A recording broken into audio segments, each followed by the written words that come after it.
me. Real people, real problems, real life solutions. Investigate TV Plus. Thanks for watching News 12 on your side. Help us feed hungry children. Our goal is to feed 2 million meals to hungry children this year, and you can help us when you round up at Parker's Kitchen. We're going to match 25% of your donation. Live from Augusta, you're watching News 12, live at 5. Live at 5, an update to breaking news we've been following for you all afternoon. A man has been rescued and is being sent to the hospital after he was nearly crushed during a demolition in North Augusta. You are taking a look at the moment. Emergency crews got him out and put him on a stretcher to roll him away. Good afternoon. I'm Meredith Anderson. Behind me, a look at this very active scene as crews race against the clock to free the 24-year-old from the rubble. His rescue prompted a multi-agency emergency response with fire departments and law enforcement agencies from both sides of the river. Your Hallie Turner was there watching it all unfold today and even witnessed the man being rescued. Hallie, what was that like? Well, Meredith, it's honestly, there was so much emotion out here when we pulled up on scene just after 2 o'clock, and around 3:20 is when they pulled him out of this structure, and all I can say is it was a sheer relief for everyone involved. I mean, there were people clapping, people cheering, a couple of tears fell on some faces, but when you look at a structure like this, I mean, we're going to zoom in. If you can see, there's huge nails that collapsed right on top of him. I mean, this woodwork, what Lieutenant Swan tells me is that this construction crew was out here working on this. They demoed it starting yesterday. They had pulled all of the sides out, and for some reason it just collapsed. They don't know why, they don't know how, but it did collapse. And in between this structure, so this is a one-story structure, it has a deck on it, and in between all of the woodwork and the deck was a concrete floor, and that fell right on top of a 24-year-old black male. And he was out here all afternoon. So, you know, from about 1:50 to 3:20, he was up under this structure, and crews from Meriwether, Belvedere, North Augusta, Aiken County, I mean, they were even SRS, Extraction, they were all out here responding to this. But I want you to listen to what Lieutenant Clay Swan had to say about how they were able to get him out from under this structure. Yeah, we've got, they're called cribbing bags, and what they are is they're like big pillows, but they're real thick, and we pump them up with air to raise it up. And of course, you know, we needed more than what we've got in our department, so with the scale of trying to get him out. But basically it'll raise the structure up, and then you put cribbing under it to secure what you've got raised, and then you pump it up again, and you just try to keep raising it in slow intervals, so you know, nothing happens, it doesn't fall and do something else. So. And Mary, it took a long time for them to get that done. I mean, it took several different crews to be out here, and Lieutenant Swan says they wouldn't have been able to get him out from under this structure without that help.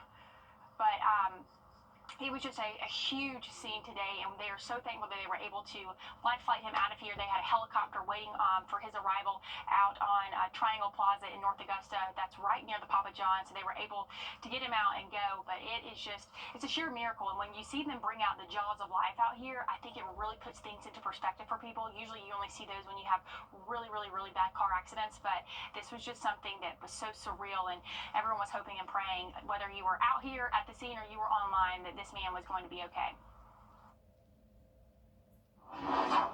Just incredible into that story. Thank you so much, Hallie, for covering that for us. A big story right there in North Augusta earlier this afternoon.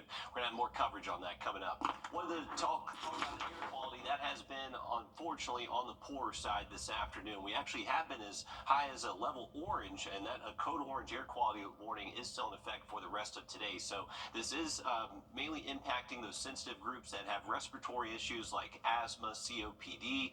Those type people definitely need to continue limiting your time outside. For most spots, so we've dropped down to a moderate level. So we've seen a little bit of wind pick up this afternoon, helping mix things out a little bit, but we are going to continue continue these air quality warnings until about midnight tonight. So these are not going to go away anytime soon. So still continue to just limit your time outside if you do have those respiratory problems. Here's a look at some smoke across the region. This is just showing where that near surface smoke is located. And you can see for us here around the CS area, definitely one of those hot spots. Number of controlled burns today. We don't necessarily have a ton of dispersion going on, so just keeping some of that smoke close to the surface here. But we do have a cold front heading our way Thursday. This is going to clear out all that smoke for us. It's going to bring us much windier conditions tomorrow and possibly even bring us a stray shower as we head in towards our Thursday afternoon. Here's the current outlook over Beach Island. We do have mostly clear skies outside of this smoky haze. You can still see that there on the horizon. Temperatures today, though, have been as warm as 79. Right now we're at 77 degrees. Not much of a wind out there. Just kind of light and variable, less than 10 miles an hour. But air is dry, so any fires out there could have a couple of those and maybe see some smoke for several more hours. If you are heading out this evening, we got temperatures mid-60s just after sunset. Should be relatively mild for most of tonight. Actually going to keep temps in the 50s through midnight. As we head towards early tomorrow morning, we'll eventually work our way down anywhere from the mid to upper 40s. Now remember, the big weather story for tomorrow is going to be some pretty breezy conditions, maybe some gusts up to and over 30 at times, and there's going to be a low rain chance as we head later into the afternoon. We'll have more on that coming up in the full forecast.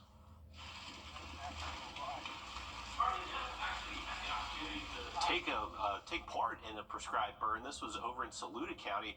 It's burn season around the CSRA, folks. So with wet conditions in January and earlier this month, there wasn't a ton of burning going on. So everyone's really trying to get these prescribed fires done on these good burning days, like what we've seen over the past couple of days. They got to get them in before the growing season starts. And while the smoke can be a nuisance, these fires are beneficial. They help eliminate weeds, unwanted trees, and promote growth of grasses and shrubs that benefit wildlife. We talked with the prescribed fire manager today, and he says Helene has actually led to some challenges this burn season. Now we're dealing with large trees that are falling over into leaves, and of course these bigger pines that are on the ground, and they've dried out since Helene. That puts up a lot more smoke. That's a lot more fuel to the fire, so to speak. So when it gets into those, you got to be a little cautious there. And we're going to hear more from Travis Sumner later on in the 6 p.m. show with more on how these fires are beneficial. Major news for drivers who frequent I-20 to cross state lines, and we know so many of you do. After 6 years, Georgia DOT crews say they are just days away from finishing construction. The new projected date of completion is coming up March 6th. With the end in sight, crews have made the punch list, and now they're checking it twice. If there's any outstanding signage, they would be finishing that, any other general cleanup, also just getting down a stand of grass, the spring and summer, stuff like that. That's could cause a temporary lane closure, but it's generally outside the main travel lanes. The project dates all the way back to 2019. It has stood the test of times, from a global pandemic to a hurricane.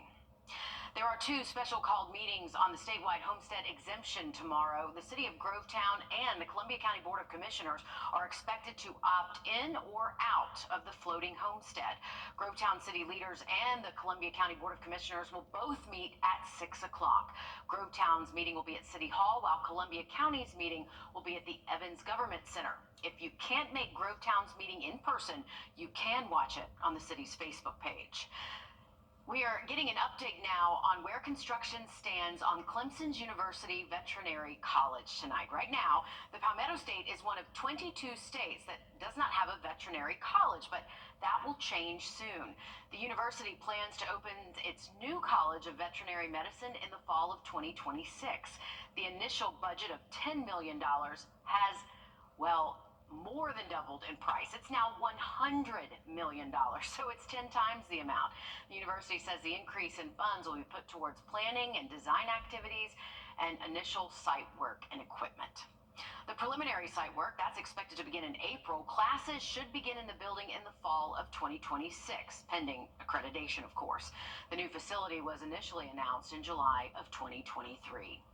A new bill introduced by a Georgia Democratic lawmaker aims to get more homes in the hands of people rather than large corporations. Protect the Dream Act would prevent large entities holding around $6 million in property from being able to buy 25 properties per county in Georgia. Democratic State Representative Phil Olai is sponsoring the bill. He says large corporations often jack up the prices, preventing families from being able to afford a home. This bill is common sense. Let's place some guardrails and some restrictions on the presence and the influence that corporations can have on our housing markets, and stabilize home prices and rent prices. But some realtors are taking a different stance on the bill, saying Georgia's housing stock is low, which is also driving up the high costs. Anytime you are saying who is allowed to purchase real estate, it's problematic. It then sets a precedent of who is allowed to own property in this state, and we think that's a dangerous path to go down. House Bill 305 was discussed at a hearing Tuesday. If it passes out of committee, it will then head to the House floor for a vote. The Georgia Film Company ramping up productions as it rebounds from a writer's strike. How they're keeping Georgia workers on Georgia films while doing that. Riley? And we have another warm afternoon tomorrow, but we are expecting a chance at least for a few showers. It is going to be much breezier. Update on the forecast just after break. Time and Temp, brought to you by your First Alert weather team. Introducing the First Alert Radar Network. With up to 10 times the resolution of other local radars and technology that can pinpoint right down to your street. First just got faster. The dentist. Physicians Mutual, Physicians Mutual. Big news. Interiors Market is merging with Weinberger's Furniture, and we are celebrating with a huge consolidation sale. And right now, save up to 50% off all of our Made in America furniture. Save on stylish sofas, elegant dining sets, and our American-made mattresses. This is your chance to grab amazing deals as we combine our inventories. With up to 50% off, you can transform your home without breaking the bank. Can you save big at Weinberger's Made in America sale? Yes, you can. Thursday, the Flames on 6:05 on Peachtree Sports Network. Welcome back live at 5. We're taking you outside with a live view over Beach Island. You can really see that poor air quality we've been experiencing from a distance. And Riley, hopefully things will get better, but today when you walk outside, I guess it does seem a little better, but maybe just not as significantly as so many people hoped. Right, still impacting our air quality a little bit out there. And you can definitely see that smoky haze there from that Beach Island view. And you can see it from our product here using our radar network. It is showing some low-level smoke here across the CSRA, some higher concentrations near where some of those controlled burns are still ongoing. The thing is, since we had some rain through January and a lot of this month, a lot of these fire managers are trying to get as many fires in as they can before that growing season starts. So a lot of people burning out there, and is leading to just some unhealthy air for us at the moment. So the air quality warning stays in effect here around the Savannah River. That does include our big 3 counties of Columbia, Richmond, and Aiken, and that is for a code orange, so unhealthy for those sensitive groups that have asthma, COPD, things like that. Just need to limit your time outside up until midnight tonight. That's the thing, that air quality warning does stay in effect until midnight. As the sun goes away and as that inversion starts to develop, it will trap those pollutants close to the air. So that's why the Weather Service is going to extend that out through at least midnight tonight. Current view over our downtown Augusta Cam, looking over St. Sebastian Way, the Calhoun Expressway. Overall, we have a nice afternoon, actually seeing temperatures well above average, hitting the mid and upper 70s for most spots. A spot or two actually has been able to hit 80 degrees so far, so not feeling like February, but it is close to March. Actually, by this weekend, we're welcoming in that month for us. Now, as we head into this evening tonight, no risk for any freezing conditions, so ignore those, but we got temperatures in the 50s and 40s for us as we head past midnight tonight, so may need that light jacket as you head off to the bus stop early tomorrow morning, but we will have sunshine, and it will feel relatively mild for the end of February.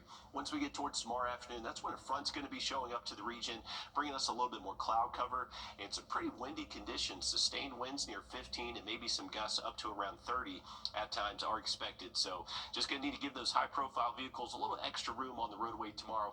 Here's a look at how that wind will develop as we head throughout our Thursday afternoon. Looks like they peak up to maybe 30. I would say 25 to 30 is a good bet for most spots. So definitely a breezy day. If you have lake plans, definitely will be a little bit choppy up at the lake tomorrow. Now here's a look at the rain chances, fairly minimal, not necessarily expecting a lot of rain, but just don't want you to be surprised if a few raindrops do pass us by. Best time to see that would be late into the afternoon and up until around sunset or so heading into tomorrow. So just going to be a quick line of moving showers and not really expecting too many thunderstorms, but with the new moon tomorrow, a great day to get outside, maybe hit the lake, the river, anything like that. The ideal time tomorrow for that fish and animal activity is going to be 1:40 p.m. So best of luck to you. You can always send in those pictures pictures through our website and our weather app if you catch a big one. Now here's a look at for the rest of tonight. We got mostly clear skies. We'll head down to the 40s by early tomorrow morning. And then as we head towards the afternoon, there's that chance for maybe a stray shower or two. That would be late afternoon into the early evening, and just a quick little line of shower activity. Here's a look at your 7-day forecast. We do have that low rain chance tomorrow. Going to be pretty breezy, and then heading into the weekend, it does look dry, but windy conditions return on Saturday. All right, thank you, Riley. It's been more than a year after the writers' strike, and the TV and film industry, they're hard at work on getting back to pre-strike levels. Joshua Skinner shows us how the Georgia Film Academy is putting talent back on the floor. Without the lights, Striking. there is no camera, which is why this action is behind the lens. I mean, there's nothing like this when I was growing up, that's for sure. Brian Gunner and his students at the Georgia Film Academy in Trillith are more than willing to critique my creative choices. You're getting hammered. Turn that light off. As of December 2024, there were 24 active TV and film projects in Georgia. More than 90% of those workers come from behind the camera. The GFA has supplied thousands of them and wants to make sure they also come from Georgia. I'm teaching them how to go across the street and start working and set lighting department. So guys, why in the world did I raise it up? As head Scott Votaw describes it, if there's something to be learned off screen, the GFA has a program for it. I don't know of anything like this anywhere in the world, actually. The students do everything from set creation to building, Crack the veil, then use these cameras. to lighting. This is awesome. Like, it is so hands-on. But lately, the industry has been hands-off. The strikes have impacted some of the operations of the business, so has the consolidation of the streaming markets. The upswing has been tedious. Obviously, the market's a little slow right now, but I think that if I stick around, I think it'll come back up. Votaw agrees. This year, it'll grow. The GFA intends to expand as Georgia's film industry expands, supplying that industry and lighting up the Hollywood of the South. You know, I don't like that term. That's just me personally. In Trillith, Joshua Skinner. There is no right or wrong. That's where the art comes in. Atlanta News First. The Georgia Film Academy is currently enrolling high school students in its summer camp program. We're back in a bit. First Alert Radar, powered by Jim Hudson Automotive Group. Create your 72. It can catch you off guard. Your credit card gets declined. Sometimes it's due to insufficient funds, or you simply forgot to notify your bank about travel plans. But if you are shopping online and you see an error or card declined message, it could be a red flag for a new type of online shopping scam. In this Watching Your Wallet, consumer investigator Carice Jackman looks at how scammers are using this little trick to get your information. Hearing the words card declined can make your heart skip a beat. But before you try to pay again, the Better Business Bureau wants you to know it may be a trick. It's just another twist on the same scam. They're trying to get your info. Melanie McGovern with the BBB says they've received multiple reports through their scam tracker about this deceptive scheme. One customer reported making a purchase online, and after entering their credit card info, the page refreshed, asking them to use a different card. When they tried the same card again, they got the same error message. Moments later, they received a fraud alert from their bank, saying their credit card was charged $2,500 and declined. Shocked, the customer told the BBB they never attempted a purchase worth that amount. Now my personal email, address, phone number, and credit card account number have been exposed, the customer told the BBB. McGovern says schemes like these are designed to steal your information. What we're finding is they're not only getting one credit card number, they're getting two. Because the person wants the item, they want the service, so they might just say, oh, you know what, my Visa was declined, let me try my MasterCard instead. So that's where it's becoming problematic, is that the card didn't actually decline. You gave your information to that scammer, they kept it, and then when you put the second card in, same thing happened. And if your transaction is declined, call your credit card company immediately to double check.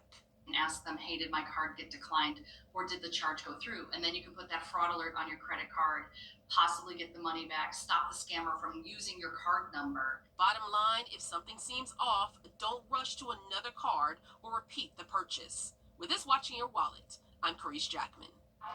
Good to know. The BBB also recommends avoiding debit cards for online purchases. Credit cards offer stronger fraud protection, and they give you a better chance of disputing unauthorized charges. A bill proposed in the Georgia Senate would bar kids younger than 14 years old from having accounts on major social media sites. It's an attempt to fight the harsh mental health issues that can arise when kids are online too early. That bill would require social media sites like Facebook, Instagram, and TikTok to stop allowing or take down pages belonging to kids under 14. They could face fines of $50,000 per violation. The self-comparison kids are doing, whether that's from themselves to other students, themselves to influencers, celebrities, things like that. It can be detrimental, experts say. If the bill is signed into law, children ages 14 and 15 would also have to get parental consent before signing up for a social media page. Riley? Well, heading into the weekend, we are staying dry, but it is going to be very windy Saturday. Some gusts up to and over 30 will be possible. That'll be thanks to a dry cold front that will cool off our highs down to 60 by Sunday. Now, a quick look at that 7-day forecast just after the break. It's benefiting Savannah Riverkeepers' timeless work protecting the mighty Savannah River. Get your tickets today. Attention Braves fans, if you are looking for the Augusta Peachtree Sports Network, you can find it on channel 26.2 on your antenna. If you have a TNT and DirecTV, it's on channel 27 and channel 252 for Comcast. You can also get the latest updates, the Braves on Gray's social media channels, including Facebook, Instagram, and Twitter. And tomorrow night's game against the Washington Nationals is at 6 o'clock on Peachtree Sports Network. That's channel 26.2. So, Riley, don't miss it. We've got Braves in action here. Some great Braves action, good divisional series right there, so looking forward to watching that. Hey, we do have dry weather if you're heading out this evening. Remember, the air quality warning is still in effect until midnight tonight, so try to limit your time outside if you do suffer from breathing issues. As we head into tomorrow, the air quality should improve. We actually have a cold front that's going to move in, so that's going to bring us a little bit more wind and possibly a low rain chance. That would be later into our Thursday afternoon. Another warm day, though, most likely seeing high temps into the upper 70s. Once we get into Friday, we'll see our temps cool off a little bit, but still very comfortable. High of 70 Friday, a little bit calmer day too, but that wind picks up again on Saturday. Gusts over 30 will be possible. All right, thanks for that, Riley, and thanks for joining us for Live at 5. Live at 5 continues coming up next with Will Rio, so don't go anywhere.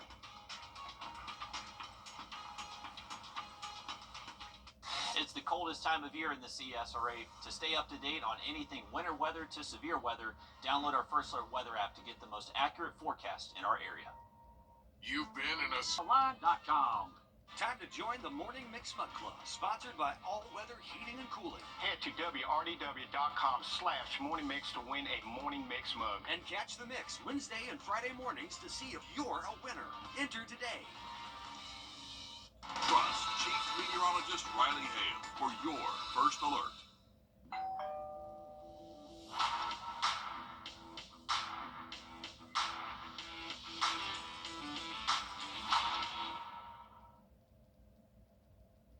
You're watching News 12 Live at 5 continues.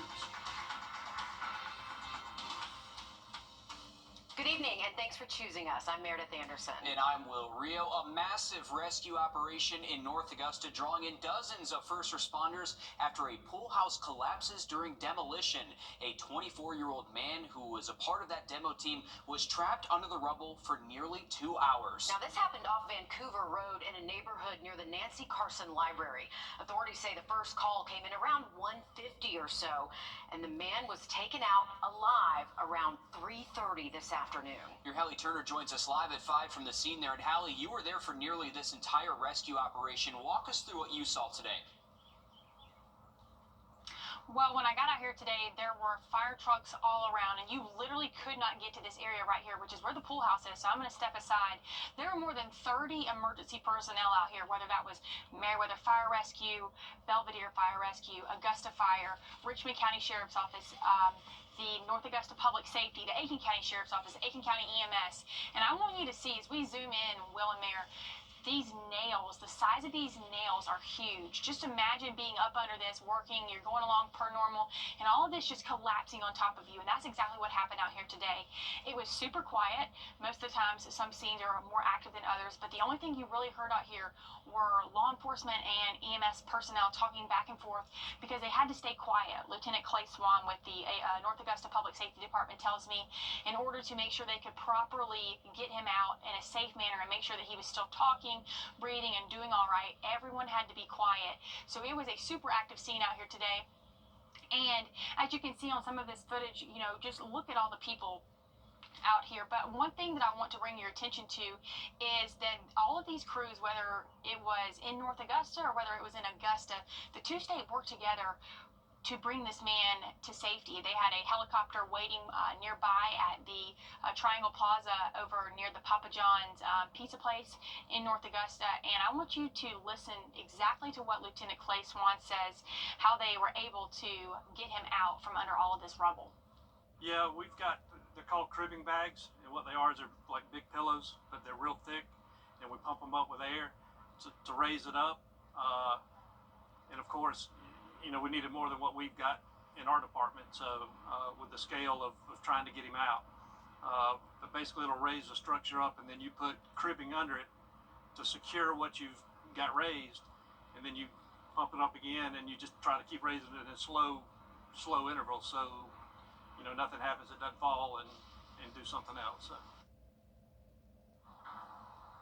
And when they pulled him out of this structure right here, I mean, just a sigh of relief. You could hear it from me, you could hear it from Breck, who's behind the camera, you could hear it from the other news stations, but you could hear it from the friends and the construction crew that he was with, that were with him. Just a sigh of relief. Everyone started clapping as soon as they heard that he was out. I mean, just a sigh of relief from everyone around, and even Lieutenant Swan getting a little bit of emotional, just because it's not often that sometimes it's not always a happy ending. So today was a happy ending. They were able to take him away and to put him on a helicopter and life flight him to MCG. So what a relief to be out here, but you always just want to be so cautious.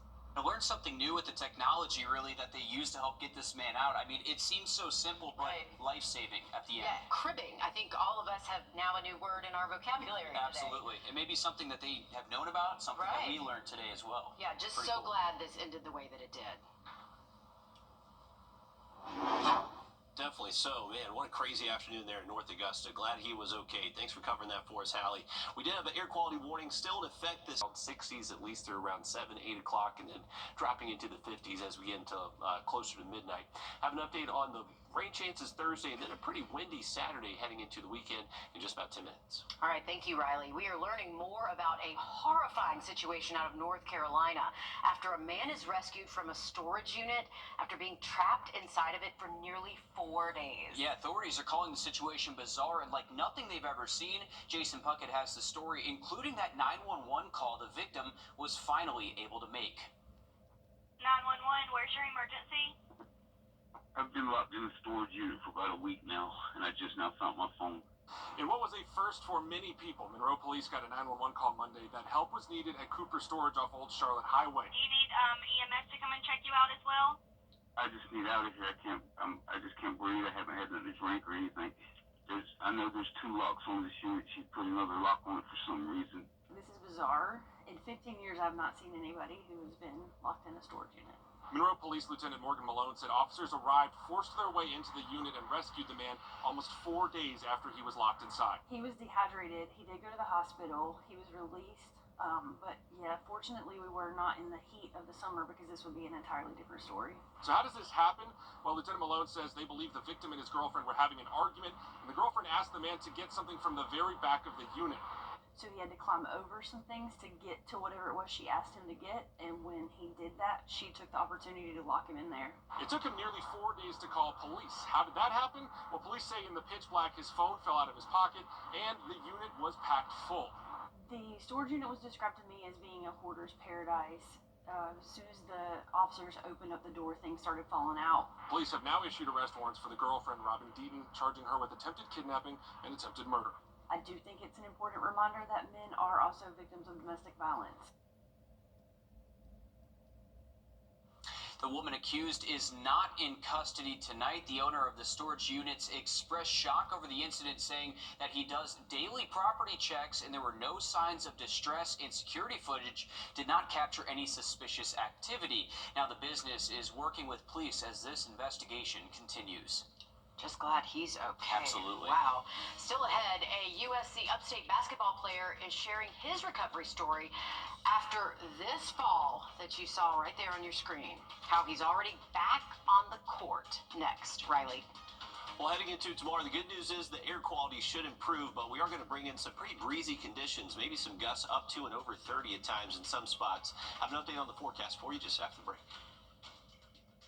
Time and temp, brought to you by your First Alert weather team. This is not you. Never took you for a mariachi guy. Really not a huge fan, but seems to be all us do these days. Are you 64.com? Who are you talking to? Welcome back, folks. Here's A USC Upstate basketball player making an incredible comeback after a bad fall on national TV. This was on December 14th as the Upstate Spartans were facing off against the South Carolina Gamecocks. Carmine Jamay shares the amazing story of recovery and support that followed. I've seen a lot of falls, but I've never seen a fall like that in my lifetime. And now Britt Harris on the other end. And he goes down hard. On the biggest stage of the season against the Gamecocks, USC Upstate's Britt Harris at the center of a scary situation. There's a hot shear inside CLA, and we hope Harris is okay. My speed and momentum kind of like pushed my legs from under me, which kind of made me flip and fall. I was knocked out on impact. Like, as soon as I hit the floor, I went to sleep. I don't remember anything after. Until I woke up in the hospital. Britt discharged from the hospital that night, suffering a minor concussion and partially fractured collarbone. I don't know how he was able to walk out of the hospital 4 hours later. I don't know. I still don't know. Head coach Marty Richter lightening the mood while telling Britt's mother what happened. I bet you Britt has a hard back and a hard head because the way he fell, nothing was hurt. And jokingly, his mom's like, he does. And with Britt's mom several states away, Coach Richter showed he means it when he calls the team his family. He was like, if you want to stay with me, you can. So we made that decision. He asked me if I wanted to go home, and I didn't feel comfortable with staying by myself. I would hope that a head coach, care about his players like that. Coach Marty is big on, caring for the people that he loves. And he slept well. And he woke up the next day and he ate a lot of pancakes and eggs and bacon. I mean, he went to work. Then Britt went to work. Go to work, man. On his rehab and recovery. Work, Nick. 1, 2, 3, 4, 5, 6. Go. And just 3 weeks after being taken off the court on a stretcher, he was back on the hardwood. Try harder, man. Try harder. A few games later, Britt going for a season-high 23 points and 6 assists at rival UNC Asheville. 15. It is a big mental thing. The best thing to do is to come out and play regular. When you play scared and tense, you're going to hurt yourself again. I've learned that, I have to keep faith in myself, keep faith in God, and, everything is for the better, good and bad. From the bad, teaching his team something good. Getting knocked down like that, got the 8 count, got back up, and fought back, that's what this is about. That's what I know. That's why you're doing the story. He got back up, and it's a beautiful thing. Hopefully, this story can do that for people. Britt bouncing back to fly higher than ever.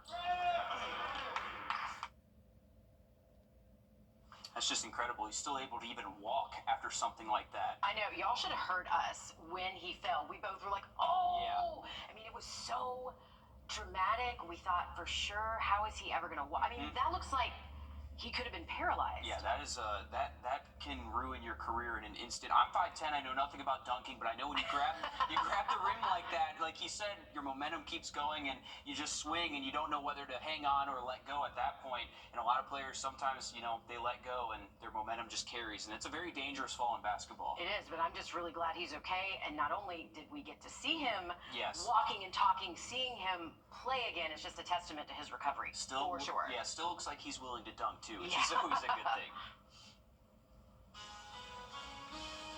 When was the last time you backed up your computer? The FBI is urging us to do that because of an ongoing cyber attack. I'm Jamie Tucker. Coming up, we're going to tell you how to go about doing that. You might want to grab something to write on. First Alert Radar, powered by Jim Hudson Automotive Group. There's strengthen them. Inherit your final expense tab too. A consumer alert tonight about a dangerous cyber attack underway around the world. The FBI and other agencies are urging everyone to install updates and back up their computers. The agencies say the cyber attack could steal your data and shut down your computer, with bad actors then forcing you to pay a ransom or lose everything. Your Consumer Tech Reporter shows us backing up your computer doesn't have to be time-consuming. If you haven't backed up your computer in several years, there's some good news. It's a lot easier now than it used to be, and you have some options. On a Windows computer, you just go to Settings and choose Files Backup. You can back up to 5 gigabytes for free with Microsoft Cloud. If you have a Microsoft 365 account, you can back up pretty much everything up to 1 terabyte for $10 a month. And you can also back up a computer to an external hard drive. Connect the drive to the computer and choose it as the backup destination. On a Mac, you use Time Machine in general settings. You can connect an external hard drive and direct the computer to use it to store a backup or back it up to the iCloud. If you decide to back up a computer using an external hard drive, it's important to, after you do that, disconnect it from the computer to prevent it from being included in the ransomware attack. Alternately, you can pay for an automated cloud backup through Backblaze, Carbonite, or CrashPlan. These are the best options for businesses and organizations. For under $10 a month, you get regular automated backups with no storage limits. If something happens, you can recover everything and load it onto a new computer. I'm a big fan of these backup plans because you don't have to remember to do anything. The important thing, no matter which of these options you choose, is to back up your computer frequently. If you missed any of these directions, I have it on my blog, whatthetech.tv. That is What the Tech. I'm Jamie Tucker. While high school basketball teams across the two-state continue to fight for a spot in the Final Four, one conference, they already have it locked in. 3 GIAA teams are playing in the Final Four, Alyssa Lions, 2 of them making historical runs while they're at it. Yeah, Westminster girls basketball is playing in the Final Four for only the 3rd time in program history, first trip back since 2018, and Augusta Prep is also playing in their first semifinal since 2014. It is also their 3rd appearance in school history. To secure their spot, Prep knocked off number 2 Central Fellowship Christian after trailing by 20 in the second half. To pull it off, 4-year head coach Sam Gruber said he had to get all the minute details right, and it's the same energy that they'll need to bring if they want to secure their first title in school history. You never expect it, right? Because it's so hard to win games at this point of the year, any point of the year, really. Looking at the rankings, we've definitely pulled some upsets, and we always thought that we were a little bit underrated. So I wouldn't say expected, but I'm not surprised at the same time with this group. Coming up, we'll hear more about this team. Grovetown football has a new head coach. The Warriors will now begin the Mayo era. Dedrick Mayo was hired all the way from Kansas. He's been the head coach at Highlands Community College for the past 2 years. He has high school coaching experience, too. Mayo previously coached at Atlantic High School in Florida and Camden County in Kingsland, where he was an offensive coordinator. So quick switch there, also in 6A, so he should be able to get used to it pretty fast, Riley. So best of luck to the new coach there over at Grovetown. And we are looking at nice warm afternoon high temperatures hitting the 70s at least through Saturday. Next week we do cool off into the 60s Sunday, Monday, but it is brief. We're back into the 70s later next week. I will fully that 7-day just after the break. We wanted to be Enclosures. A brand new product developed for roof savers claims to be able to strengthen your roof shingles, adding up to 17 years to its lifespan. It's called Renew It 17 with RockLock technology, and we put it to the test in a physics lab. 3, 2, 1. Those little rocks you see flying are called granules. Over time, more of those disappear, and the weaker your shingle becomes. So it gets more brittle, the granules, they don't adhere as much. That's where Renew It 17 with RockLock technology comes in. Check out the difference in these 2 roofs, both 14 years old. Can you hear that difference? Right. Versus... Dr. Robert Johnson, a physicist with a doctorate from Oxford, is using a test for shingles trusted by the Underwriters Laboratory. That requires dropping a steel ball from a distance of 20 feet above our sample material. And it has to pass that test 6 times. When the ball impacts, it hits here. What we look for is on the backside. Are there any tears? Tears mean water can damage the wood underneath. It's completely Leakage. dry. The testing even exceeded the developers' expectations. Unlike other companies that offer 5 to 15-year warranties with multiple treatments, Roof Savers offers a 17-year warranty with just one application and one treatment. For more information, call Roof Savers or visit myroofsavers.com. Thursday, the Braves are live 6:05 on Peachtree Sports Network.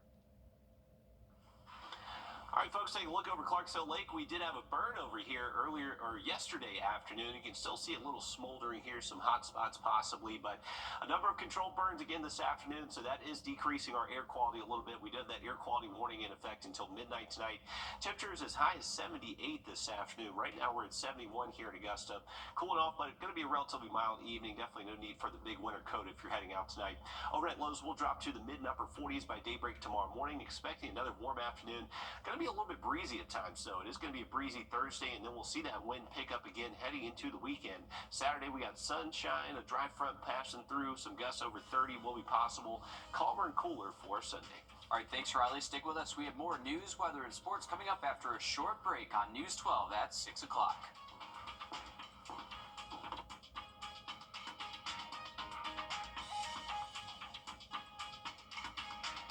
Introducing the First Alert Radar Network. With up to 10 times the resolution of other local radars and technology that can pinpoint right down to your street. First just got faster.